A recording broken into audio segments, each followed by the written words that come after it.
I'm pleased to announce some positive changes to our current border restrictions with these two states, which will come into effect from midnight tonight, technically from 1 minute past midnight tonight.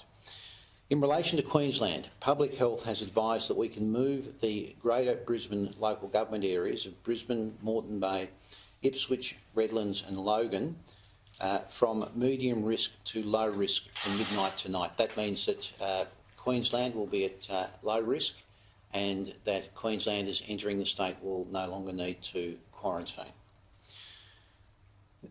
Importantly, travellers in Tasmania who are currently in quarantine because they had been in any one of those Brisbane local government areas in the 14 days prior to their arrival will be able to end their quarantine period from midnight tonight.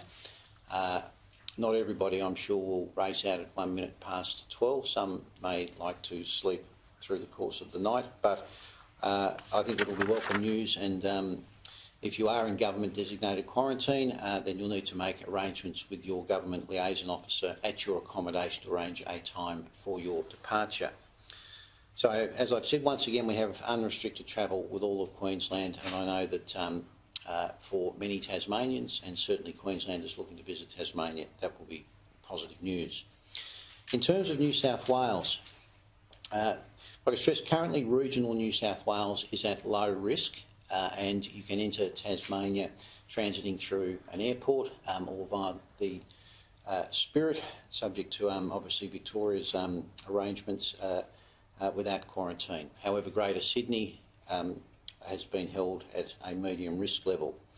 Now, New South Wales has also gone a number of days without cases of community transmission. However, we do want to continue to take a cautious approach in relation to the recent outbreak in Western Sydney linked to the BWS outlet in Barala. With that in mind, and following again public health consideration and advice on the situation in New South Wales, as a result of the reducing risk, we will be moving 24 of the Greater Sydney local government areas to low risk, with effect from midnight tonight.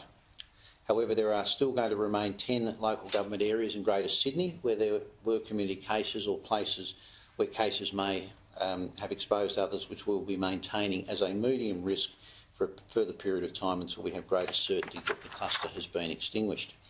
The 10 local government areas that will remain medium risk, and at medium risk meaning that anyone travelling from there to Tasmania will need to quarantine, are Blacktown, Burwood, Canada Bay, Canterbury-Bankstown, Cumberland, Fairfield, Inner West, Liverpool, Parramatta and Strathfield. And for those of you that understand the map, you'll note that they are contiguous to each other. They're a grouping of suburbs effectively in that particular area. Again, I just make the point, travellers who have been in those local areas in the 14 days prior to their arrival will still be required to quarantine for 14 days on their arrival in Tasmania. If they have suitable premises, they'll be able to undertake the quarantine at those premises. Otherwise, they'll be required to undertake their quarantine at a government-designated premises where fees may apply. If you've not been in those 10 local government areas, you will not be required to quarantine on arrival.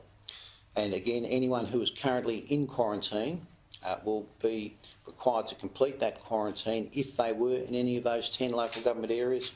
However, if you weren't in those areas and are in the 24 that have just moved to low risk, again, you'll be able to end your quarantine from midnight tonight. And as I've previously stated, regional New South Wales remains on low risk, and there is no change there with unrestricted travel.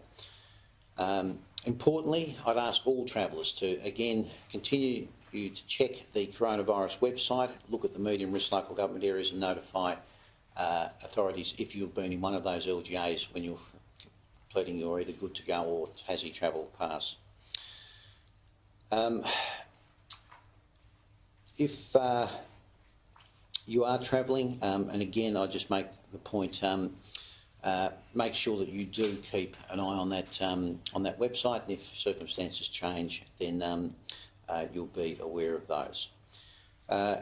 I'd just make a point as well, and I know that just from talking to some people who have travelled in recent times, to anyone looking to travel to Tasmania, or Tasmanians looking to return, make certain that you complete your Tassie Travel Pass. As I understand it, we have the gold standard in terms of entry into the state at our airports, and it certainly makes it easier if people complete the Tassie Travel Pass, especially if they can do that online as opposed to the paper version. But for those that don't have access, the paper version will be available.